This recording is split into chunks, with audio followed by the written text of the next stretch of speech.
Welcome, everybody. My name is Marnie Kriegel, and I'm Jewish Federation's Hudson County co-chair. Thank you all for joining us tonight. I know a lot of us have been spending much more time in the kitchen over the last few months, so it's always nice to learn some new recipes and some new tricks.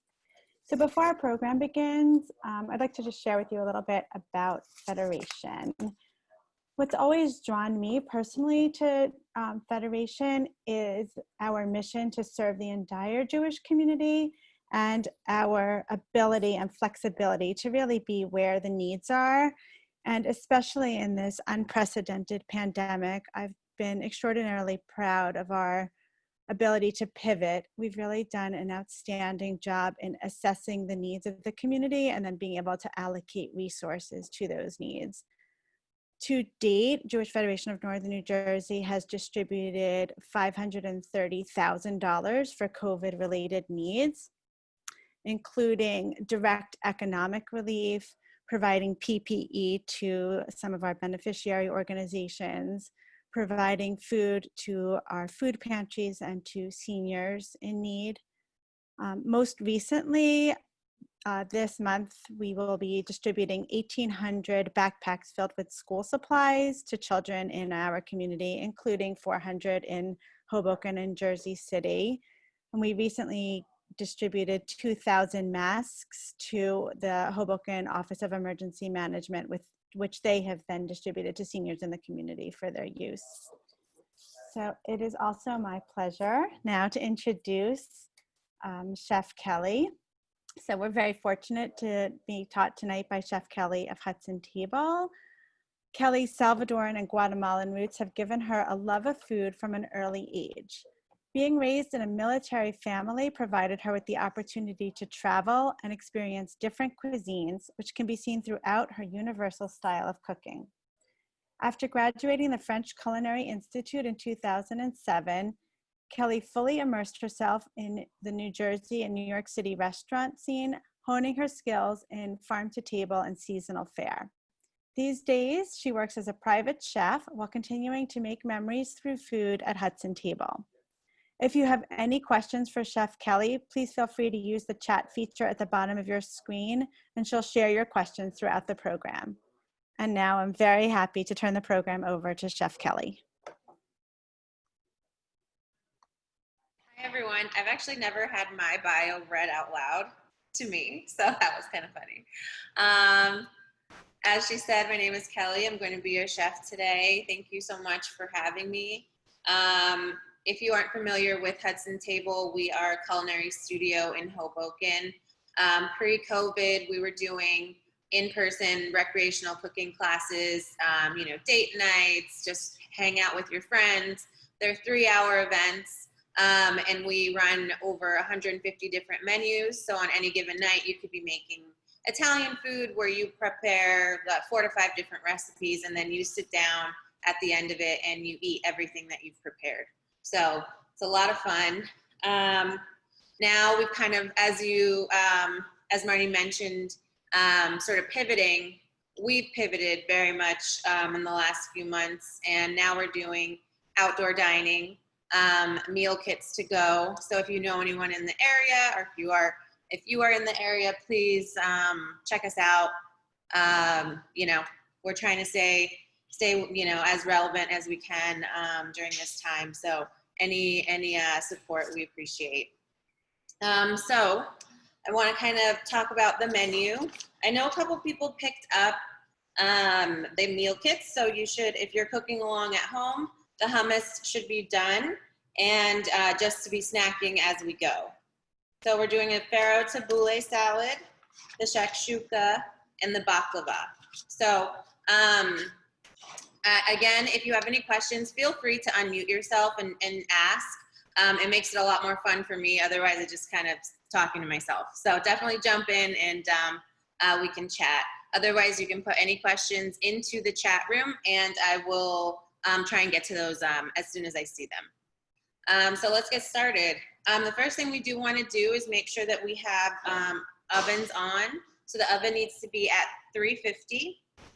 And I want to talk about what kind of pots and pans we're going to need. So I'm going to pan over to my stove. So I have 1 pot for the melted butter that we're gonna need for our baklava, 1 pot to cook our farro, and then I'm using a big cast iron for the shakshuka, only because you can just leave it in here. So you don't have to transfer this to plate it. It looks really nice when things are plated right in there. So what I wanna do next is cook our farro. So the farro is going to be in this little container for those of you that picked up the kit. We need 1.5 cups of water, and then you're just gonna throw this farro right in and bring it to a boil.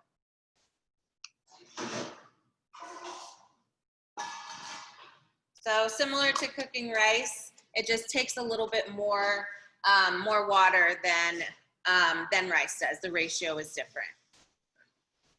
So I want to make sure that everyone's kind of on the same page and that I'm not moving too fast. So if you are cooking alongside with me, just throw me a thumbs up in the chat, or you can say, you know, all good, because I want to make sure I'm pacing this correctly. So I want to do the baklava next. So I'm going to get all of my ingredients for that. So I have my simple syrup that has cardamom and orange. I have my phyllo pastry, powdered sugar and cinnamon, walnuts, and then in my pot on the stove, I have 1 stick of melted butter. So I'm gonna use this little to-go container. Any small vessel will work. And the first thing we wanna do is, while our butter is melting, so if you aren't melting the butter, definitely get that melted. We're gonna throw our walnuts, our cinnamon, and sugar.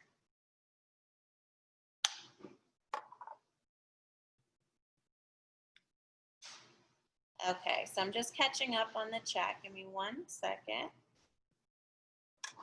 So I want to talk about the measurements for those of you who did not pick up the kit. So we are doing it's 1 stick of butter in the pan to melt. That's going to be for brushing our layers. You have a 1.5 cups of walnut pieces, 1/2 teaspoon of cinnamon, and 2 tablespoons of powdered sugar. And someone asked about farro. So farro is a whole grain. You cook that the same way that as you would rice. Like I said earlier, the ratio is different. So it absorbs a lot more water than like a rice would. So it's a 3-to-1 ratio, whereas rice is a 2-to-1. But it's a really nice filler, a little bit more heart healthy than your traditional white rice.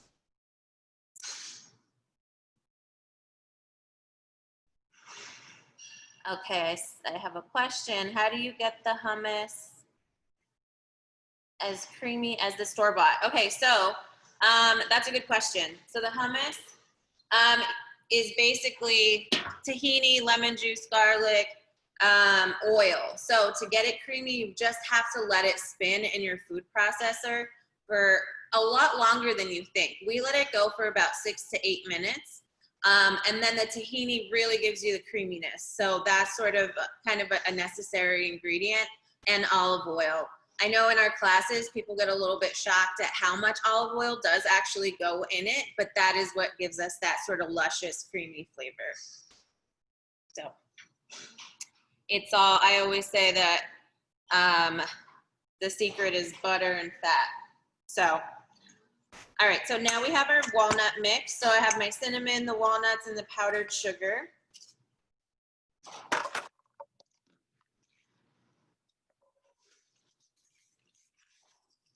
I'm gonna open this phyllo up. We're not gonna use all of this, so if you wanna save this for next time, you can pop this right back in the freezer.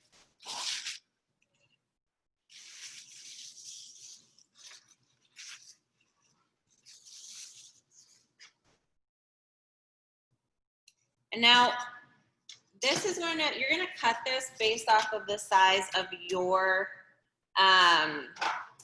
vessel, whatever you're using at home.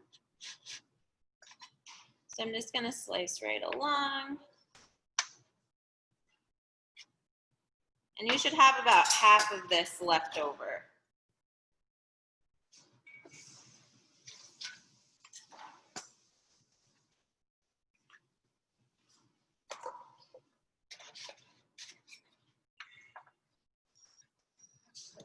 Don't worry if some of these sort of break on you. It's going to happen. It's definitely inevitable.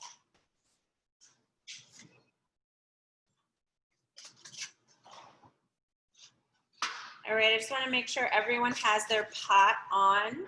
We're going to do a little multitasking, the pot with the farro. I want to make sure that's going on in the background.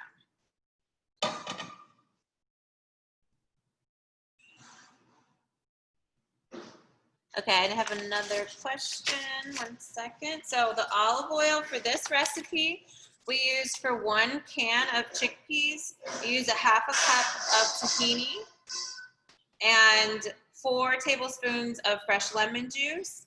And then I add olive oil to, up until I've achieved the consistency that I want. But I would say about 1/4 cup to 1/2 cup would be enough for this recipe. So, okay, so here we go. So now we're gonna start building. So what you wanna do is, we need a little pastry brush. So if you don't have that out, I'll give you a second to find that.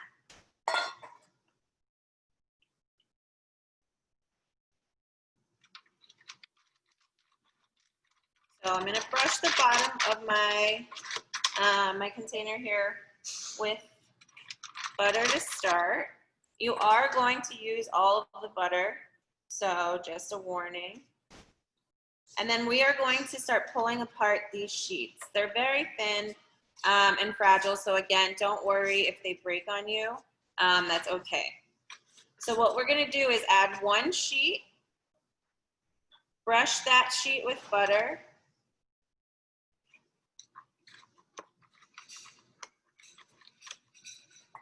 and then repeat the process 8 times. So this is sort of a labor of love. Some baklava recipes call for like 30 sheets for each layer, which is why it's so delicious, I think, because it is definitely a labor of love for sure. So.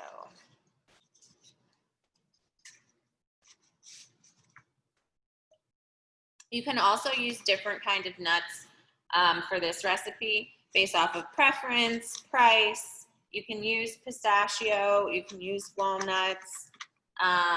They are interchangeable, so whatever you prefer.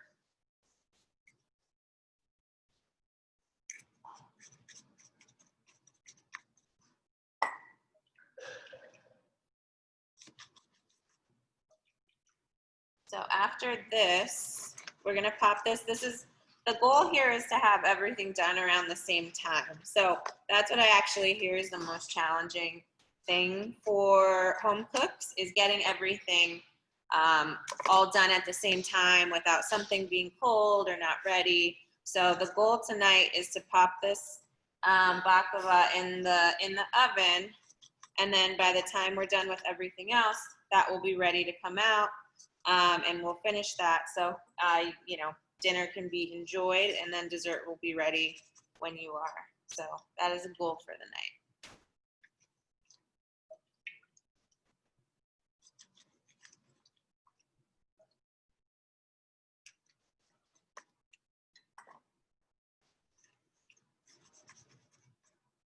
Well, now I lost count, but I'm pretty sure I'm at 8. So that's another small challenge, is not losing count of your layers. All right, so once you have your layers in, you add all of the walnuts in. You don't have to crush these. They can stay nice and whole. You can if you want to, but they are fine to go just like this. Then we go again with the layers. So we're going to do 8 more layers on top.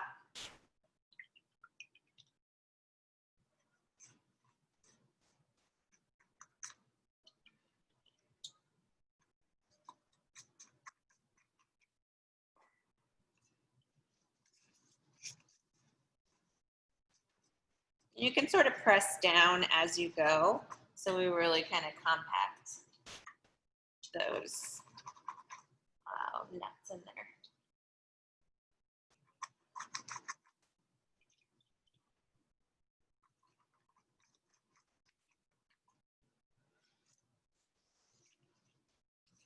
If anybody is in the Hoboken area, please definitely check us out. We've been, you know, pretty lucky with the outdoor space that we have.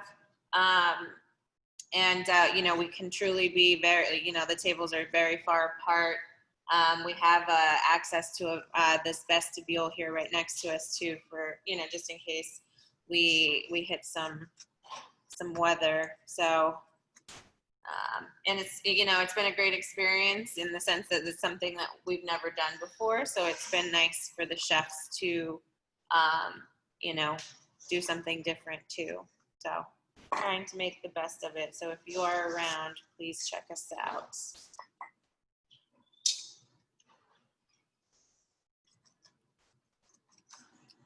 Do we do curbside pickup? We do. Yes, so you can purchase your dinner online. We also are bringing back meal kits in September. So, and that was a different kit every day. So for example, you know, one day we'll have Korean barbecue. The next day we'll do New Orleans style food or taco night. So yeah, we're trying to do a little bit of everything, and we do it's contactless. So you know, you pay for everything online. There's no exchanging of money, which is good for everyone.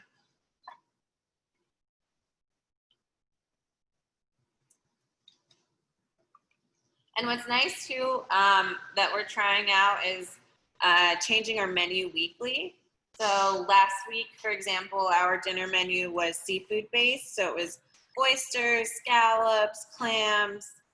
And then this week we're doing more like a summer on the Mediterranean kind of feel, which is a lot of fun.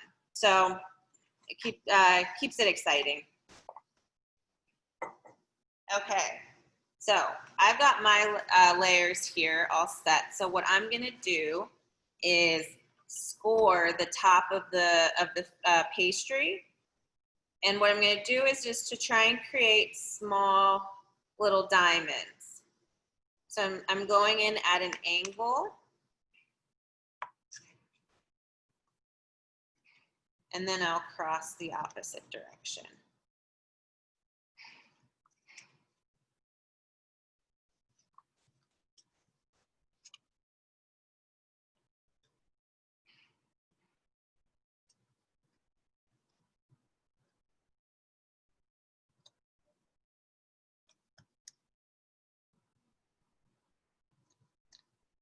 So it should look something along those lines. And then this will go in the oven at 350 for half an hour. And don't worry about timers. I will keep track of all of that. So I'm ready. I'm going to pop this in the oven. So give me 1 second.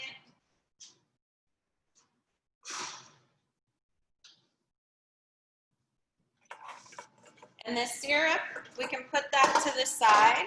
The syrup goes on once it's cooled.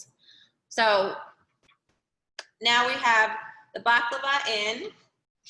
I'm going to check on my farro.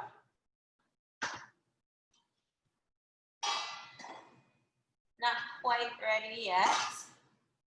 So in the meantime, what I want us to do is get our shakshuka ready to go, our sauce ready to go. So what we're going to need is the tomatoes. You are going to need 2 scallions, 2 pieces of garlic, 2 cloves of garlic, 1 onion, tomato paste, it's about a tablespoon, and 4 eggs.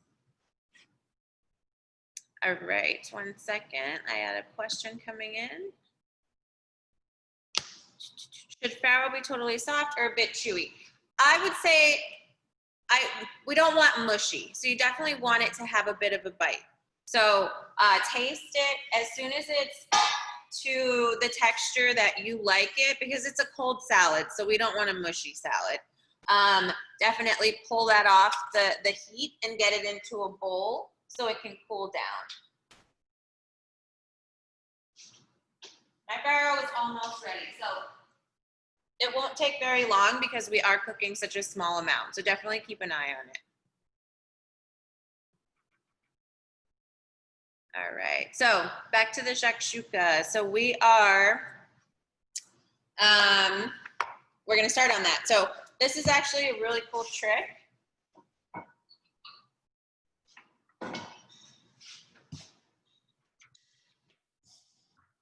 So what we're gonna do is I'm gonna show you how to fine dice an onion. We're gonna prep all of our ingredients. All right, so the first thing we wanna do when approaching this is make sure that we're holding our knives correctly. So in our classes, I oftentimes see people kind of hold at the tail end. I see people sort of do the finger over the blade. You really want to make sure that you grip this between where the blade and the handle meet, between your thumb and your pointer. So you want to treat this like an extension of your hand. It might feel a little awkward at first, but you will get used to it. All right, so fine dice of an onion. The first thing you want to do is identify the root. So the root has the fuzz on it and it has to stay on. I see a lot of times, almost always, people just cut off both ends, but you really want to make sure that this fuzzy part stays on and you cut the opposite end off. And you'll see why that's important in a second. So now from here, we cut straight through the middle and then peel off generally 1 to 2 layers.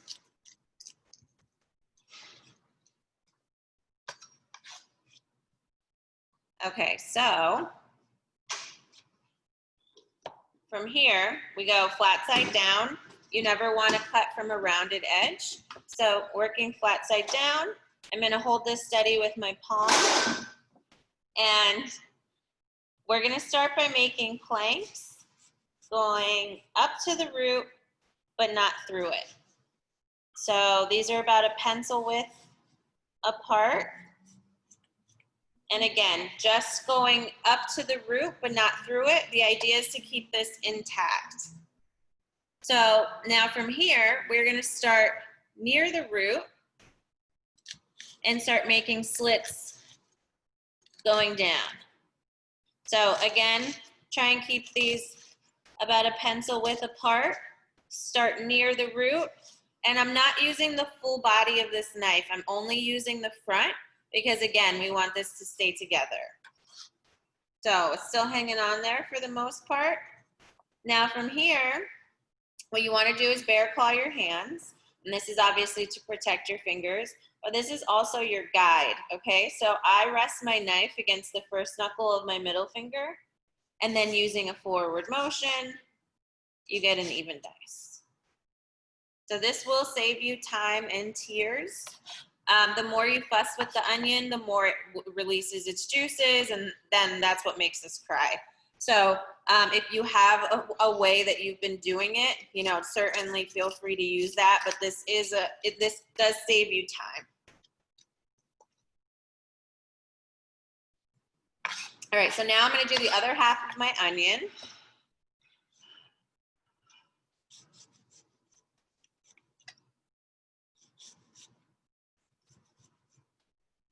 And again, start near the root, make slits going across.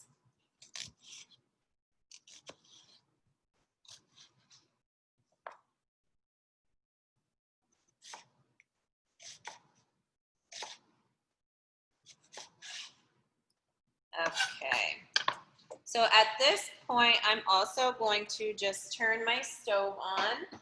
So while we're doing all of our cutting, our pan's getting nice and warm. So I'm going to move on to my scallion. We'll get all the onion and alliums out of the way first.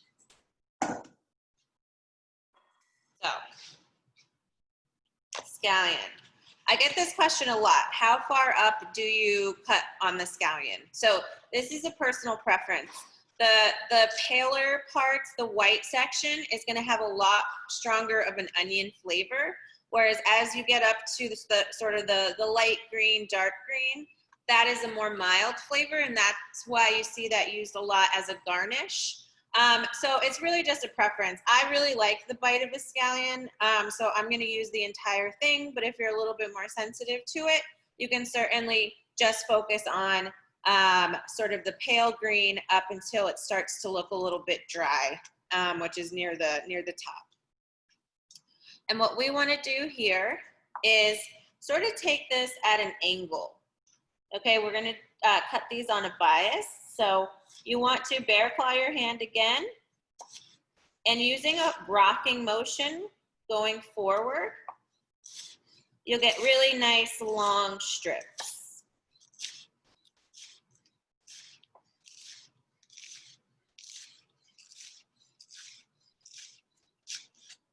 So you should have something along these lines. I'm going to do my other one.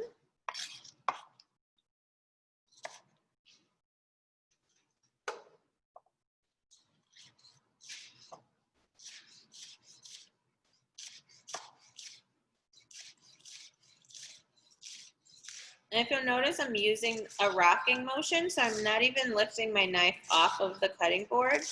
It just makes it a lot easier for you and for your knife.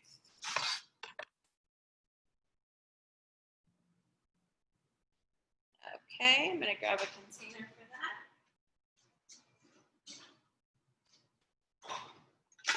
So our pan should be warming up.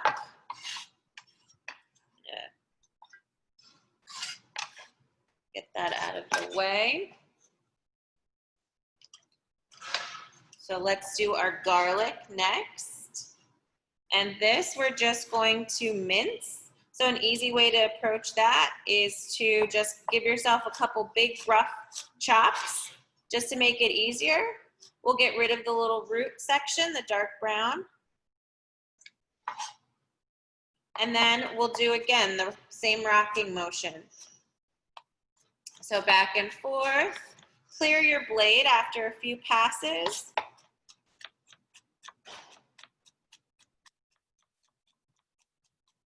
And we want this to be pretty tiny. I always say to try and reference the little jars of garlic that you see at the store. That's how small we want it.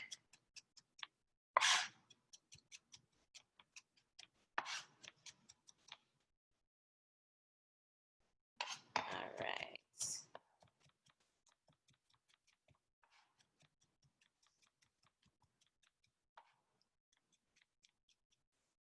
Okay, so I have a question about the knives. So these are Japanese Misono knives. They're very, they're not inexpensive, but when taken care of properly, will last you forever. Your general like Wusthof knives are a little bit of a lower price point, and those are good knives. Again, it's all about if you take care of them.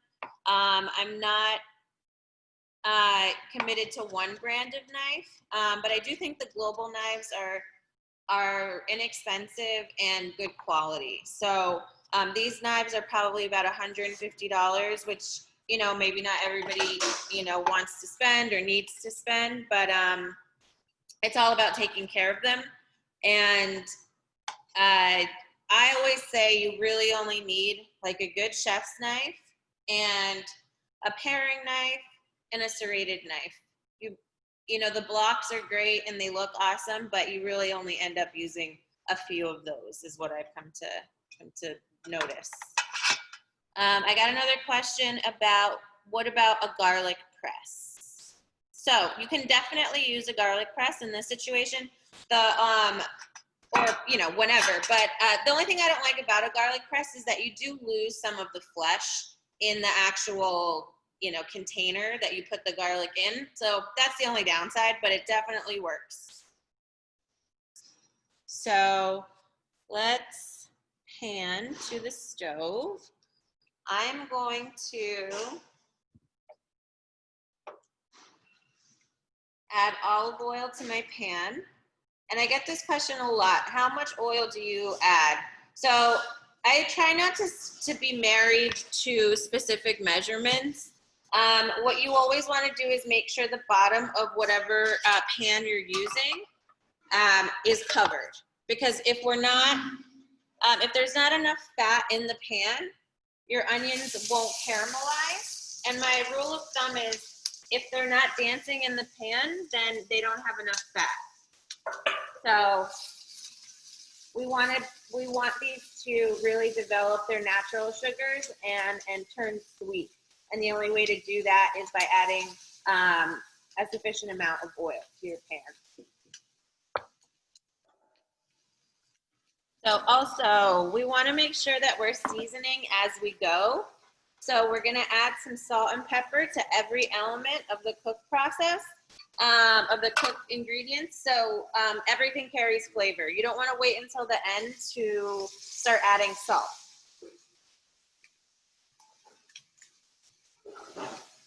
So I got a question, does it matter what kind of oil you use? So it does matter depending on what you're cooking.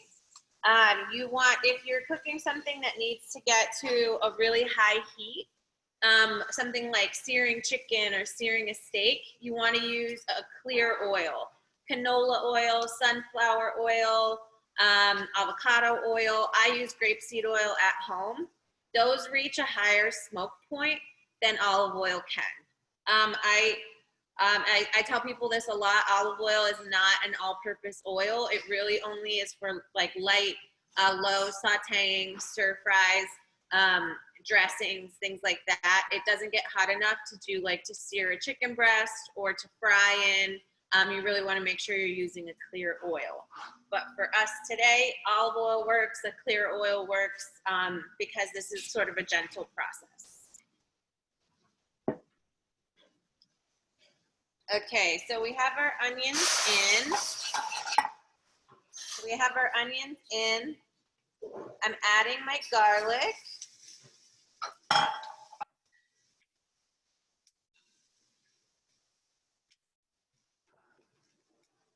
I'm also going to add my tomato paste at this point. So rule of thumb, tomato paste should always be sauteed to really sort of bring out its natural flavors. So you want to make sure that you're adding tomato paste always to the beginning of a cook process.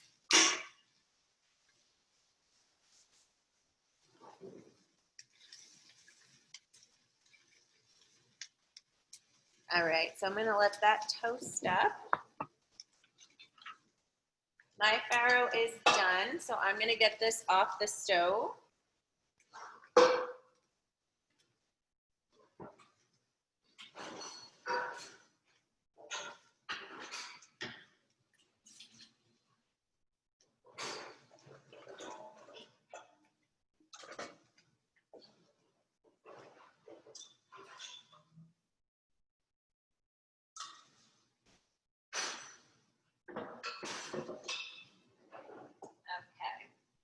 So that's toasted. I would say about 2 to 3 minutes is a good rule of thumb once you add your tomato paste.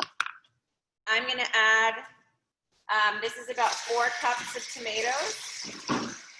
You can use plum tomatoes. You can use, the fire roasted, just diced chopped. This is going to turn into a sauce. So the kind of tomato is not a huge deal here. But obviously the roasted does give you a bit more flavor. So now from here, don't forget to add a nice few pinches of salt. I always show people sort of in kitchens, we generally use 3 fingers when we reference a pinch of salt. I see a lot of times that our home cooks just use the 1. So if you see a pinch, it's 3 fingers.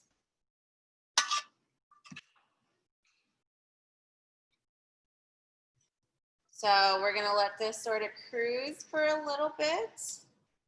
Let these flavors marry. And then we're going to finish our prep. So we are going to mince our parsley. So this is, I get this question often. Do you take the parsley off the stem or do you use the whole stem? So no right or wrong here. You can use the stem completely. That carries flavor. So it shouldn't go in the trash. However, some of the parsley stems come and they're like, you know, very thick and, you know, maybe that's not something you want as a part of your ingredients. So then it's totally fine to pick the leaves off, but definitely no right or wrong unless you're plating something extremely delicate and you need just the leaves. So for our purposes, I'm going to use the entire bunch. I'm going to sort of roll this up into a little package here just to make it easier on myself. So I'm going to, again, bear claw my hand and then use a rocking motion to mince this up.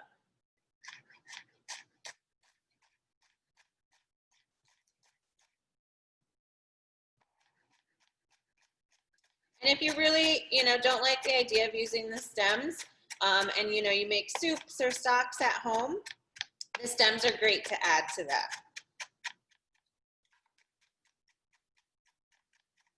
Now from here, I'm going to hold the front of my knife down and just rock back and forth. Excuse me.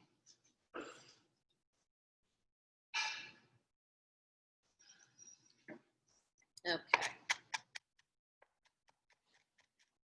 So, also very important that you don't, excuse me, mince this up to the point where we're bruising it.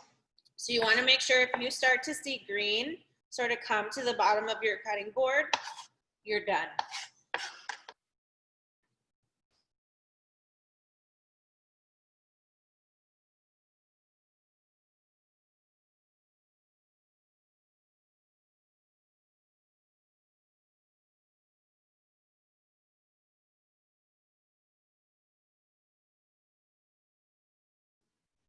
Okay.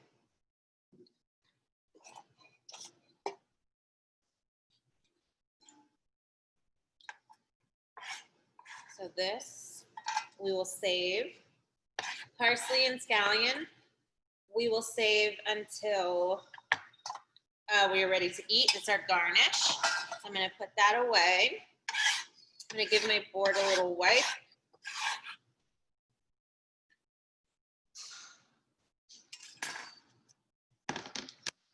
Ta-da, brand new board. All right, so let's taste our sauce. The best part of the cook process. And what we're tasting for here is salt.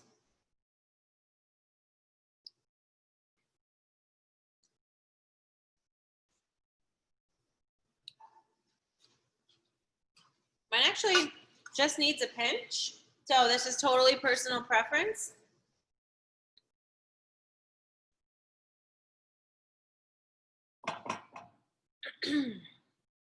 Then I'm going to cut the heat on this. And what I'm going to do is make sort of little nests for these eggs. So you want to be able to sort of cocoon them so the egg white doesn't go all over. But if it does, that's okay too. It's not a big deal. So I'm going to crack these 4 eggs in.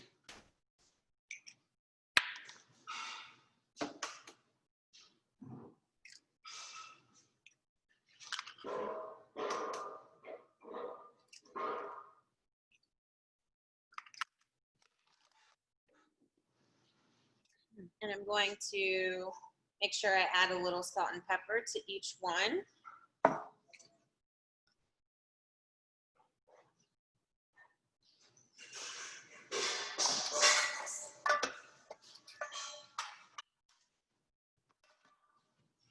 and then now these go straight to the oven. And I got a question. Can you add other vegetables to the shakshuka? Yeah, you can add anything you want, really. What you would want to add that right in the beginning when we were sauteing up the onions and the garlic. You could add broccoli. You could add, you know, zucchini, squash, really anything you like. So this is definitely preference.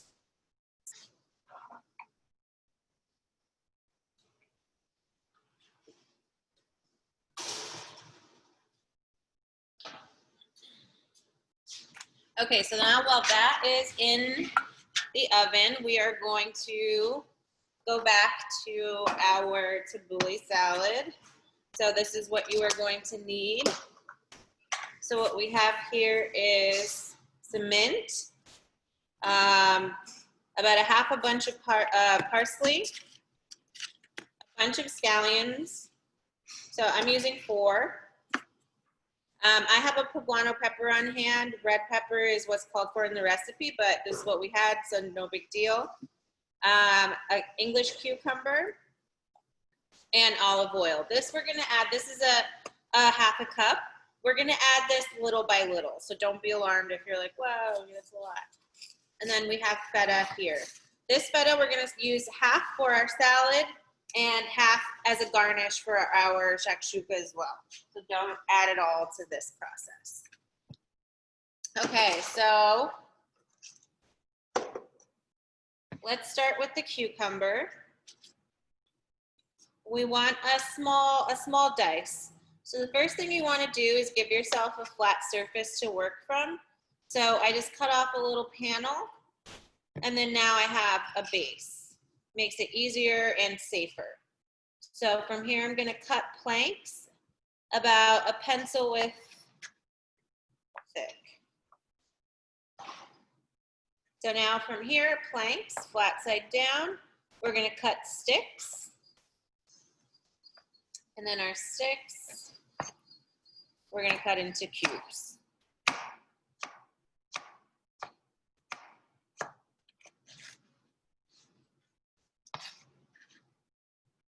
So I'm going to repeat that. So sticks to cubes.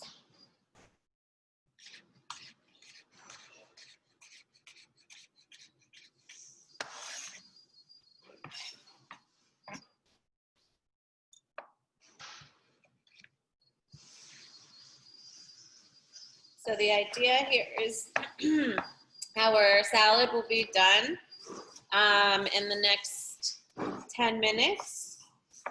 And our shakshuka should also be done, and the baklava will be ready to be finished. So we are on track to having everything done at the right time, or correct timing.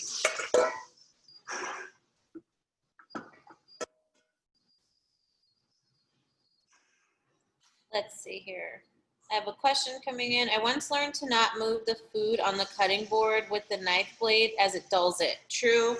So that is a good question.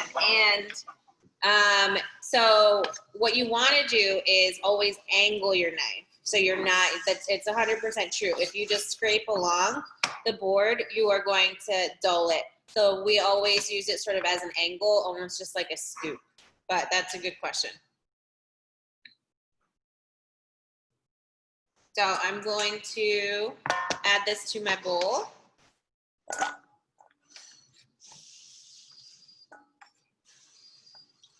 So from here, we're going to crumble up some feta. And if you want more feta in your salad than you do on the shakshuka, you can certainly do that.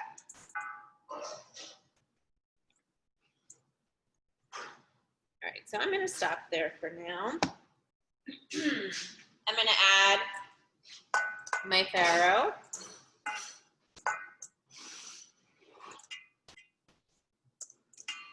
And let that kind of hang out in there. Now I want to show you guys how to approach the pepper. So this is a fun trick. I think it's a little bit of a cleaner process than a lot of other methods. So what we're gonna do is cut around the seeds. So give ourselves planks.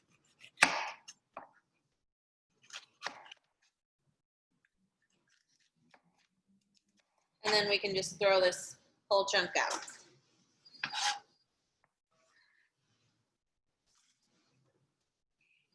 So a little bit of a helper in terms of the seeds getting everywhere.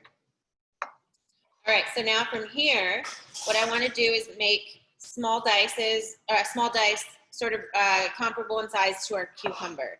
So we're going to cut from the flesh side, not from the waxy side. The waxy side is a little bit more dangerous. Your knife is more likely to slip. So we always cut from the flesh side and give yourself sticks again, about a pencil width thick, and then to cubes.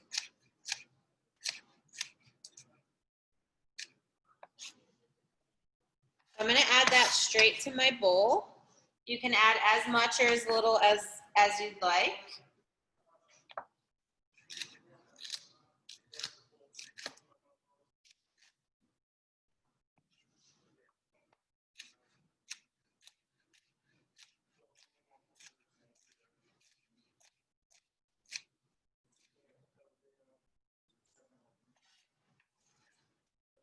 All right, so that's going in my bowl. I'm going to stop there on the peppers for me, just because the poblanos on my end have a little bit more of a kick. All right, so now we're going to do more scallion. So the intention of the scallion here is to be sort of the onion part. You know, in a lot of grain salads, you see red onion. So this is sort of in place of that. So again, preference, add as much or as little as you want. And also when you see scallions come like this sometimes, where you have a bit of a droopy leaf here, and just peel that right off. If you see any pieces that are dry and just look a little, you know, a little wonky, just peel those right off. And again, I'm going to cut this on a bias. And because there's so much, you really want to make sure that you try and go as thin as possible, just so it's a little bit less aggressive in your bite.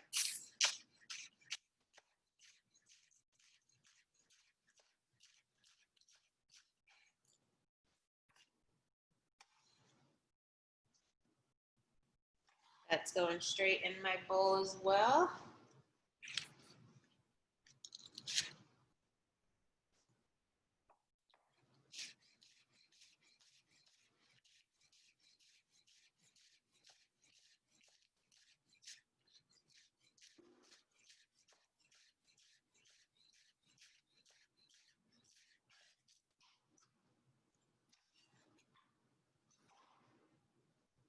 Okay, straight in the bowl. Now I'm going to, so mint definitely does have to come off the stem. So opposite of parsley and cilantro, where you can use the whole thing, mint does have to come off. The stem is just a little bit too woody and it's not pleasant.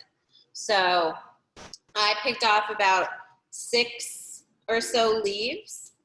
And what I'm gonna do here is a chiffonade.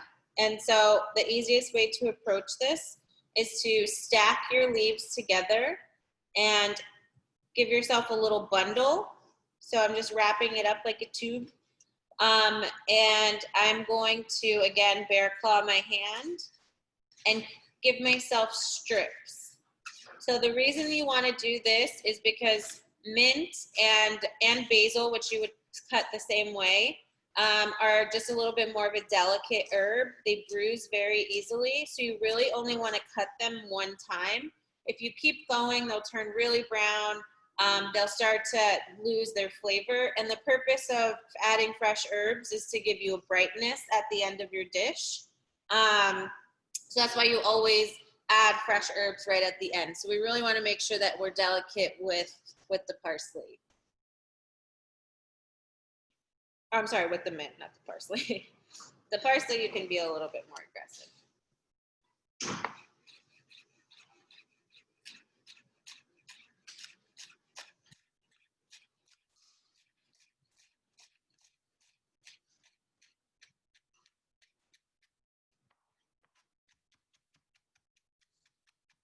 Right.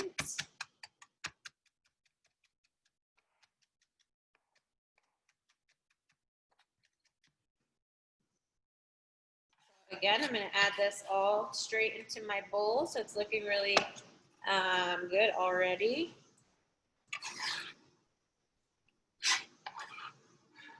Okay, so from here, I have lemon juice. So this is the juice of 1 lemon. I definitely suggest a fresh lemon, not, sort of bottled lemon juice. It doesn't give you the same flavor. So we're gonna add a couple pinches of salt here. Keep in mind, feta does carry salt. So, if you're sensitive to salt, definitely taste it before adding any more. All right, so now from here, I have some spices. We're gonna add a little bit of cumin and paprika.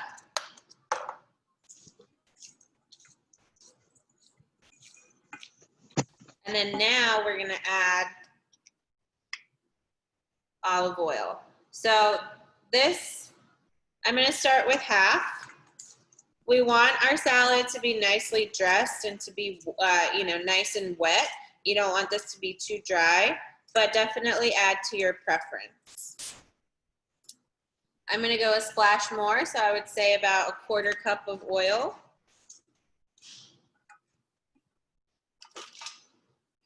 And give it a taste.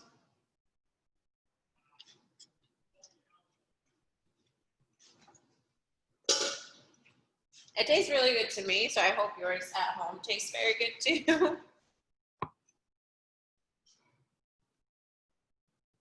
Okay, I saw someone say, let's see, you got a recall on lemons. If you have a little bit of vinegar, that will do. Just what you want is just a little bit of acid to brighten this up. So vinegar, lime would do, any kind of vinegar, preferably like a clear apple cider, but just a splash of vinegar will be fine. And if you don't have it, it's going to be delicious either way, so don't stress. All right, so this is that. I'm going to put that to the side while I check on our shakshuka. So shakshuka and the baklava should be done.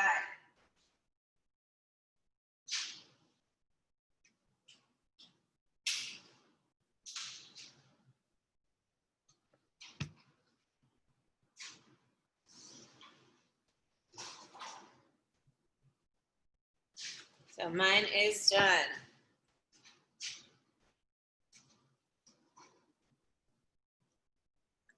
My baklava is also done, so I'm just gonna pull this out and put this to the side while we finish our shakshuka.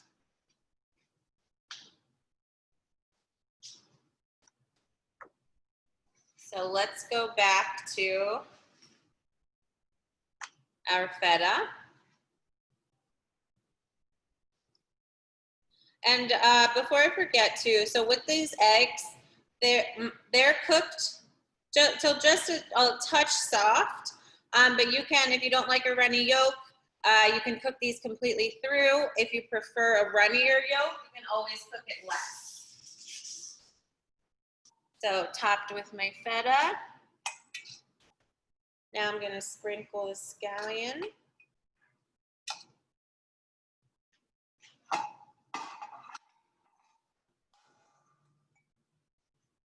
And parsley. And it's done.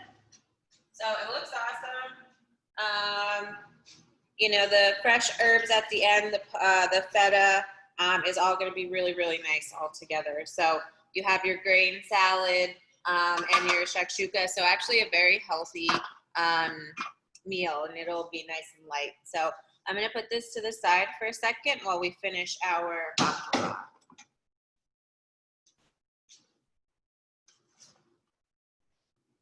So I think it came out very nicely. What we're going to do is, because this is going to sit while everyone's enjoying dinner, now we want to add our simple syrup, which is water, sugar, there's some cardamom in here, and this is the good stuff. This is what's going to make it super deluxe. So there's a little honey in here as well. So you want to cover this guy completely. This is about 2 cups of liquid. So that's just going to soak into all those layers. And once this is cool, it will be ready to be enjoyed. So let me pan to all of our dishes.